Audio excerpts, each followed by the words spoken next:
La vecindad nunca fue un lugar bonito. Era funcional. Eso era todo. Las paredes estaban cuarteadas por la humedad, como si el tiempo hubiera intentado escapar desde dentro. La pintura se desprendía en pequeñas escamas que el viento arrastraba hasta los rincones del patio. Las tuberías goteaban en algún lugar, siempre en algún lugar, marcando el paso de las horas con una paciencia enfermiza. En el centro estaba el barril, oxidado, golpeado, siempre ligeramente inclinado. Ahí dormía el chavo, o al menos eso creían todos. La vecindad tenía ruido, vida, gritos infantiles, discusiones por la renta, pasos apresurados cruzando el patio, hasta que aparecieron las flores. Fue una mañana gris, no amenazaba la lluvia, pero el cielo parecía contener algo. El aire estaba inmóvil, pesado, como si la vecindad entera estuviera esperando una noticia que aún no llegaba. Don Ramón abrió la puerta con la intención de escabullirse antes de encontrarse con Don Barriga, y las vio. 3 flores blancas colocadas frente a su puerta. No estaban tiradas, no parecían haber caído del techo ni haber sido arrastradas por el viento. Estaban alineadas, cuidadosamente acomodadas. Don Ramón no mostró sorpresa, mostró reconocimiento. Su expresión cambió de inmediato.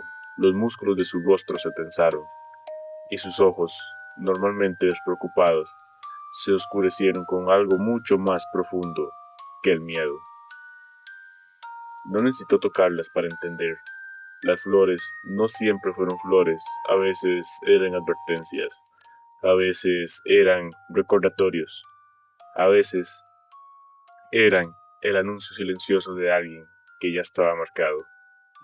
Miró hacia el centro del patio. El barril estaba en su lugar y el chavo estaba sentado dentro, observándolo, no con curiosidad, no con inocencia, solo mirando. Don Ramón apartó la vista primero, entró de nuevo a su casa y cerró la puerta con seguro. Ese fue el momento en que decidió que debía irse. Durante el resto del día, el ambiente se volvió extraño. No pasó nada visible, pero el silencio empezó a pesar. La chilindrina notó que su padre no bromeaba, no discutía, no silbaba. Se sentó en la cama durante horas, inclinado hacia adelante, con la mirada fija en el suelo. Don Ramón tenía pasado. Había trabajado con gente peligrosa antes de llegar a la vecindad. No era ejecutor, no era líder.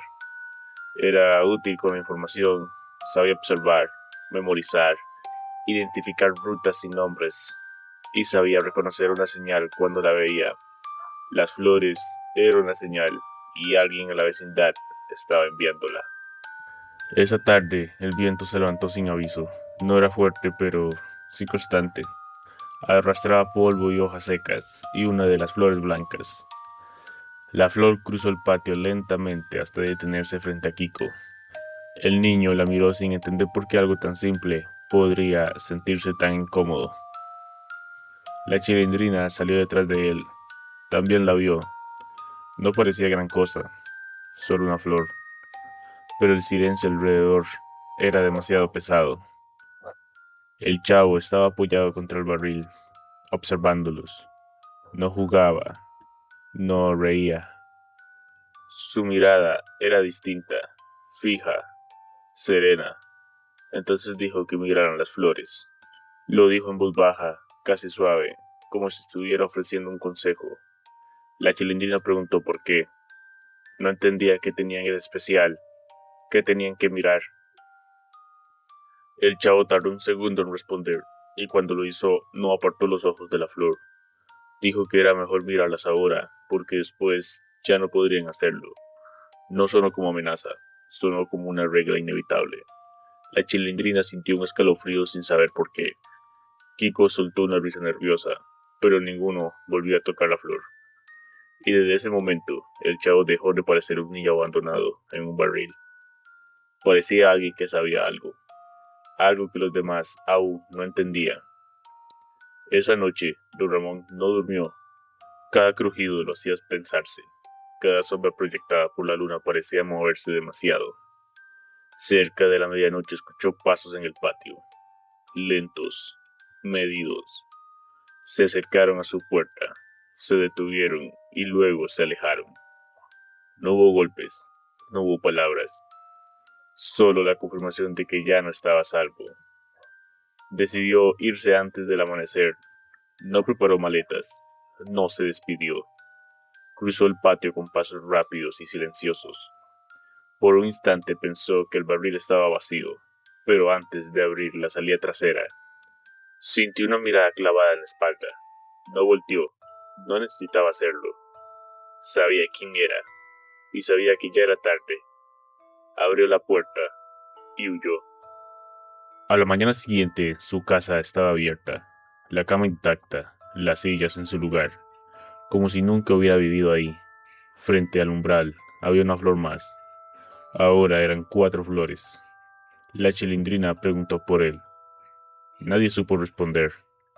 La vecindad estaba más callada que nunca, y en el centro del patio, junto al barril, el chavo observaba las flores, con la misma calma con la que alguien revisa un trabajo terminado. Porque las flores no eran decoración, eran un aviso, y don Ramón lo había entendido demasiado tarde. Pero ir no elimina la marca, solo la retrasa. Y las flores no siempre vuelven a florecer. Durante los primeros días lejos de la vecindad, don Ramón creyó que había ganado tiempo. No paz, solo tiempo. Se movía de un barrio a otro sin quedarse demasiado. Dormía en habitaciones baratas donde las paredes eran tan delgadas que podía escuchar la respiración del vecino. Evitaba encender luces por la noche. Caminaba pegado a las sombras como si éstas pudieran ocultarlo. Pero el problema de huir no es la distancia, es la memoria. Y la memoria viaja contigo. Cada vez que cerraba los ojos, veía las flores frente a su puerta, no como estaban en esa mañana, quietas, alineadas, sino multiplicadas, decenas, cientos cubriendo el patio entero. Sabía que no era una advertencia improvisada, era un procedimiento, y los procedimientos no se detienen porque alguien corra. En la vecindad, mientras tanto, la vida parecía continuar. El barril seguía en el centro del patio. El sol seguía cruzando las paredes agrietadas al mediodía. La chilindrina todavía esperaba que su padre regresara. Y el chavo seguía ahí, callado, observando. Había algo distinto en él ahora, una calma más definida, como si el movimiento ya estuviera en marcha y solo quedara esperar resultados. Porque don Ramón no había escapado de un impulso, había escapado de una estructura, y las estructuras no olvidan. Lo encontraron al tercer día. No hubo persecución, no hubo gritos. Don Ramón estaba comprando café en una tienda pequeña cuando sintió una presencia demasiado cercana a su espalda. No tuvo que voltear para saber que lo habían alcanzado. 2 hombres, movimientos precisos, sin violencia innecesaria. No era castigo inmediato, era un traslado. Le cubrieron los ojos, lo subieron a un vehículo. Y el sonido del motor fue lo único que acompañó el trayecto. Intentó calcular el tiempo, intentó memorizar giros, pero la mente no funciona cuando el miedo es más fuerte que la lógica. Cuando el vehículo se detuvo y le retiraron la venda, el golpe no fue físico, fue emocional. La vecindad, otra vez, vacía, silenciosa, más inmóvil que nunca. Las ventanas parecían observar. Las puertas estaban cerradas, pero no herméticas, y el barril seguía en el centro, intacto. Lo llevaron directo al fondo, a la vivienda 8. Durante años, la vivienda 8 fue considerada incómoda, siempre cerrada, siempre mencionando en voz baja. Se decía que tenía problemas estructurales, que nadie quería rentarla, pero por dentro no parecía abandonada. Era funcional, demasiado funcional. Una mesa metálica en el centro, 2 sillas enfrentadas, una bombilla desnuda colgando del techo. Nada más. Las paredes estaban limpias, pero no vacías. Tenían marcas, líneas profundas, repetidas, como si alguien hubiera intentado medir el tiempo con las uñas. No era una casa, era una habitación de propósito. Lo sentaron, lo ataron, no con rabia, con método. Cuando el chavo entró, el aire cambió. No llevaba nada distinto, no había máscara ni uniforme diferente. Era el mismo niño de siempre, pero ya no proyectaba abandono, proyectaba control. Se movía sin prisa, como quien ya conoce el resultado antes de pensar. No levantó la voz, no necesitó hacerlo. Don Ramón había sido diferente del resto. No lo humillaba, no lo golpeaba, no se burlaba. Por eso el chavo le ofreció trabajo, movimientos pequeños, encargos discretos. Una manera de saldar los 14 meses de renta acumulados.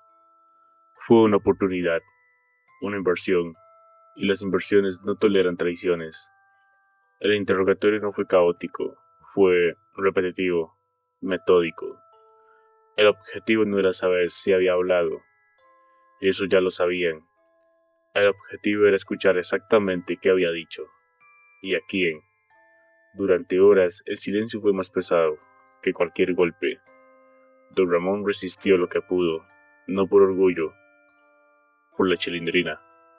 Cada pregunta que regresaba, cada pausa calculada, cada momento en el que la bombilla oscilaba levemente proyectando sombras alargadas, lo sostenía con la misma imagen, su hija, cruzando el patio sin entender nada.